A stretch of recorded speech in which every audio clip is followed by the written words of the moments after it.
আসসালামু আলাইকুম বন্ধুরা। ঢাকা সেন্ট্রাল ইউনিভার্সিটির আবেদন কার্যক্রম ১০ তারিখ থেকে অর্থাৎ ১০ জুন থেকে শুরু হওয়ার কথা রয়েছে। আবেদন শুরু করার আগে বেশ কিছু তথ্য তোমার জানতেই হবে। যদি না জানো তাহলে কিন্তু বিপদেও পড়ে যেতে পারো। তাই আজকের ভিডিওটি অনেক বেশি ইম্পর্টেন্ট হতে যাচ্ছে। প্রতিটি অংশ খুব ইম্পর্টেন্ট, কোনো অংশ মিস করবে না। প্রথমেই তোমরা জানো ঢাকা সেন্ট্রাল ইউনিভার্সিটির বিজ্ঞপ্তিটি ইতিমধ্যে ওয়েবসাইট সহ বিভিন্ন জায়গায় প্রকাশিত হয়েছে। প্রথমে আমরা গুরুত্বপূর্ণ তারিখগুলো জেনে নিই, এটা সবচেয়ে বেশি ইম্পর্ট্যান্ট। আবেদন শুরু হচ্ছে আগামীকাল ১০ জুন ২০২৬ দুপুর ১২টায়।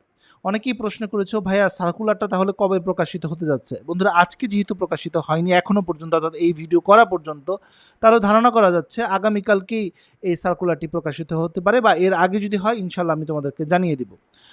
আর আবেদন শেষ হতে যাচ্ছে 11টা 59 মিনিটে, তার মানে সময় দেওয়া হচ্ছে মাত্র 11 দিন।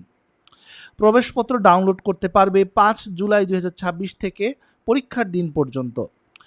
আবেদন ফি এবার রাখা হয়েছে 800 টাকা তোমার নিজ ইউনিটে। আসন বিন্যাস প্রকাশিত হবে কলা ইউনিটের জন্য 8 জুলাই 2026 এবং বিজ্ঞান ও ব্যবসা ইউনিটের আসন বিন্যাস প্রকাশিত হবে 14 জুলাই 2026। তার মানে মোটামুটি একটি আমরা ধারণা করতে পারি, বিগত বছরগুলোতে আমরা দেখেছি যে আসন বিন্যাসের প্রকাশের 3 দিন এর মধ্যেই মূলত ভর্তি পরীক্ষাটি হয়ে থাকে। সেই হিসেব করলে আমরা মোটামুটি ধারণা করতে পারি যে মানবিক বিভাগের ভর্তি পরীক্ষা 11 জুলাই সম্ভাব্য এবং বিজ্ঞান ও বাণিজ্য অনুষদের ভর্তি পরীক্ষা 17 জুলাই এটাও সম্ভাব্য। এবার আসি সেন্ট্রাল ইউনিভার্সিটির কলেজগুলো নিয়ে ধারণা। ছাত্রছাত্রী উভয়ের জন্য রয়েছে সরকারি তিতুমির কলেজ, সরকারি বাংলা কলেজ, কবি নজরুল কলেজ এবং সরকারি শহীদ সোহরাওয়ার্দী কলেজ। এই 4টা কলেজে ছাত্রছাত্রী উভয়ে পড়াশোনা করতে পারেন। শুধু ছাত্রদের জন্য রয়েছে ঢাকা কলেজ, শুধু নারী শিক্ষার্থীদের জন্য রয়েছে ইডেন মহিলা কলেজ এবং বেগম বদরুন্নেসা সরকারি মহিলা কলেজ। তার মানে নিশ্চয়ই তোমরা বুঝতে পারছো একজন ছাত্র হিসাবে 5টি কলেজের আসন তার জন্য দেওয়া হচ্ছে, এবং অন্যদিকে ছাত্রীরা পাচ্ছে 6টি কলেজের আসন। ঢাকা কলেজে তোমরা দেখতে পাচ্ছ প্রায় 1690টি আসন, বিজ্ঞান বাণিজ্য মানবিক শাখার আসনগুলো দেখা যাচ্ছে। ইডেন কলেজে প্রায় 2071টি, সরকারি তিতুমির কলেজে রয়েছে 2000টি, সরকারি বাংলা কলেজে রয়েছে 1610, বেগম বদরুন্নেসা রয়েছে 1320, শহীদ সোহরাওয়ার্দী কলেজে রয়েছে 1140, কবি নজরুল সরকারি কলেজে রয়েছে 1310 এবং মোট আমরা দেখতে পাচ্ছি সারসংক্ষেপে বিজ্ঞানের জন্য প্রায় 4764, বাণিজ্যের জন্য 1885 এবং মানবিকের জন্য 4492টির মতো আসন রয়েছে। মোট আসন প্রায় 11,141টি। তবে বন্ধুরা এই আসন সংখ্যা নিয়ে অনেক কনফিউশন রয়েছে, কোথাও বেশি দেখা যাচ্ছে আসন, কোথাও কম দেখা যাচ্ছে। বন্ধুরা এই কনফিউশনগুলো আমরা সলভ করতে পারবো যখন পূর্ণ সার্কুলারটি প্রকাশিত হবে, আর সার্কুলার প্রকাশ হওয়ার সাথে সাথে ইনশাল্লাহ আমি তোমাদেরকে জানিয়ে দিব। এবার আসি আবেদনের যোগ্যতা। তোমরা জানো এখানে মোট জিপিএ এর প্রয়োজন হয়। বিজ্ঞান শাখা শিক্ষার্থীদের এসএসসি এবং এইচএসসি মোট জিপিএ 7.0, বাণিজ্যের ক্ষেত্রে 6.50, মানবিকের ক্ষেত্রে 6.0। এখানে মোট জিপিএ প্রয়োজন হয়, আলাদা আলাদা করে না। অর্থাৎ কোনো একটি অংশে, অর্থাৎ এসএসসি বা এইচএসসি কোনো একটি জায়গায় যদি তুমি কম জিপিএ পাও, আরেকটি পরীক্ষাতে যদি বেশি জিপিএ পাও, দুটি মিলে কিন্তু একটি মোট জিপিএ পেলেই তুমি আবেদন করতে পারবে। আর সালগত যোগ্যতার ক্ষেত্রে এসএসসি 2020, 21, 22, 23 পর্যন্ত হতে পারে এবং এইচএসসি 2024-25 হবে। তার মানে সেকেন্ড টাইমারদের জন্য কিন্তু উন্মুক্ত রাখা হয়েছে। এবার আসি ভর্তি পরীক্ষাটি কিভাবে করা হবে।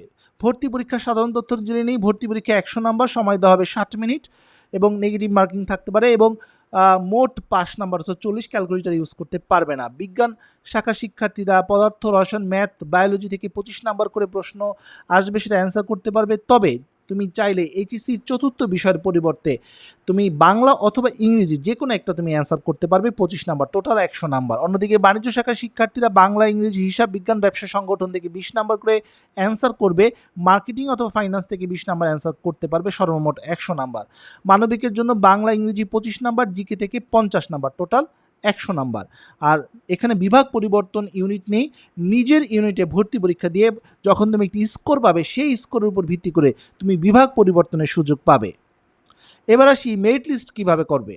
ভর্তি পরীক্ষা 100 নাম্বার হবে, এর সাথে 20 নাম্বার জিপিএ, অর্থাৎ এসএসসি জিপিএ কে 2 দিয়ে গুণ করে সর্বোচ্চ 10 নাম্বার এবং এইচএসসি জিপিএ কে 2 দিয়ে গুণ করে সর্বোচ্চ 10 নাম্বার, মোট 20 নাম্বার। সর্বমোট 120 নাম্বারের উপর ভিত্তি করে মেধা তালিকা প্রণয়ন করা হবে, বা তোমাকে একটি স্কোর দেওয়া হবে বা মেরিট পজিশন দেওয়া হবে।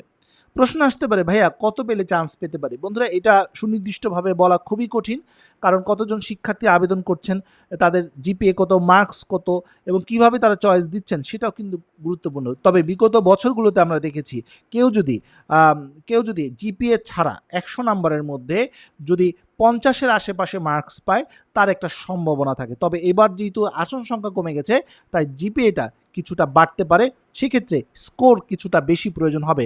পাশাপাশি এবার সেন্ট্রাল ইউনিভার্সিটি হওয়ার কারণে আলাদা একটু প্রেশার থাকতে পারে। অনেকেই প্রশ্ন করেছো ভাইয়া পরীক্ষা কি ঢাকাতে হবে? হ্যাঁ, পরীক্ষা ঢাকাতে হবে। সেকেন্ড টাইম রয়েছে তোমাদের জানালাম। আর আসন সংখ্যা কমার সম্ভাবনা রয়েছে, আমি আপডেটটা জানিয়ে দিব। ভর্তি পরীক্ষার পরে বিভাগ পরিবর্তনের সুযোগ রয়েছে। আশা করি তোমরা তথ্যগুলি আপডেট হয়ে গেলে। এবার আসি বাসায় বসে কিভাবে প্রিপারেশন নিবে। যারা কোচিং করবে না বা কোনো কোর্স কিনবে না তারা বাসায় বসেই কিন্তু এই প্রিপারেশনটা নিতে পারবে এবং এটা নেওয়াটা খুবই ইজি। সেন্ট্রাল ইউনিভার্সিটির জন্য তুমি বাসায় বসেই প্রিপারেশন নিতে পারবে, এর জন্য কোনো কোচিং সেন্টারের প্রয়োজনীয়তা নেই। বাংলার জন্য তুমি সাহিত্যপাঠ বইটি এবং এর সাথে ব্যাকরণ বইটি যেটা 9-10-এ পড়েছিলে বোর্ডের বই, এর সাথে পারাবার বইটি তোমরা দেখতে পারো সহায়ক হিসাবে। ইংরেজির জন্য ইংলিশ ফর কম্পিটিটিভ এক্সাম এর সাথে ব্যালেন্স এবং ক্লিপসের বইটি তোমরা দেখতে পারো। আর ইংলিশ ফর কম্পিটিটিভ এক্সামের অল্টারনেটিভ হিসাবে অ্যাপেক্স ব্যবহার করা যেতে পারে। আর ভোকেবুলারির জন্য ওয়ার্ড স্মার্ট 1-2 বইটি ভালো। সাধারণ জ্ঞানের জন্য বাজারে থাকা অনেক বই রয়েছে, এমপিটি রয়েছে, নতুন বিশ্ব রয়েছে, আজকের বিশ্ব রয়েছে, জোবায়ার্স জেকে রয়েছে। এছাড়া বিসিএস এর বিভিন্ন বই রয়েছে, ওয়ার্ল্ড ম্যাপ রয়েছে, এই বইগুলো ভালো। এছাড়া প্রতি মাসে কারেন্ট অ্যাফেয়ার্সগুলো এটা দিয়ে কিন্তু তোমরা সাধারণ জ্ঞানের অনেক তথ্য পেয়ে যাবে। পাশাপাশি অন্য বিভাগের শিক্ষার্থীরাও কিন্তু মডেল টেস্ট অ্যান্সার করতে পারবে।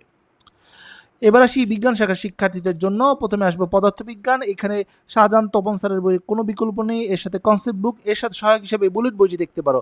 রসায়নের জন্য কনসেপ্ট বুক, এর সাথে হাজারি নাকসারের বই, অ্যাসপিরিন বইটি দেখা যায়। গণিতের জন্য ইঞ্জিনিয়ারিং প্রশ্ন ব্যাংক, উচ্চতর গণিত যেটা কেতাবউদ্দিন স্যারের বই টেক্সট হিসাবে দেখবে এবং এর সাথে তোমরা কনসেপ্ট বুকটি দেখতে পারো। এবার আসি বায়োলজি। বায়োলজির ক্ষেত্রে বায়োলজি বিচিত্রা নামে একটি বই রয়েছে যেগুলো থেকে প্রকাশিত হয়। এছাড়া হাসান স্যারের বই রয়েছে, টেক্সট বুক হিসাবে নেবে। এছাড়া আরেকটি বই রয়েছে জীবকোষ, ওই বইটিও ভালো।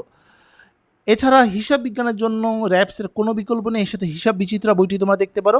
ব্যবসা সংগঠনের জন্য খালেকুজ্জামান স্যারের বইটাকে তোমরা টেক্সট হিসাবে দেখতে পারো। এছাড়া ব্যবসায় বিচিত্রা এবং মিলন নামের বইটি সহায়ক হিসাবে দেখা যায়। ফিনান্স এবং মার্কেটিংয়ের জন্য বাজারে থাকা অনেক বই রয়েছে, এর মধ্যে ফান্ডামেন্টাল অফ মার্কেটিং এবং ফান্ডামেন্টাল অফ ফাইন্যান্স, এটা প্যারাগন থেকে প্রকাশিত হয়, এই বইগুলো ভালো। এছাড়া মডেল টেস্টের জন্য বাজারে থাকা অনেক বই রয়েছে, জয়কুলি পাবলিকেশন রয়েছে, ফিনিক্স বা আসপেক্ট প্রকাশনী থেকে রয়েছে। এছাড়া আরও অনেক বই রয়েছে, যেটা ভালো মনে হবে বিগত বছরের প্রশ্নগুলো বেশি রয়েছে সেগুলো তোমরা অবশ্যই সংগ্রহ করে প্র্যাকটিস করতে পারো।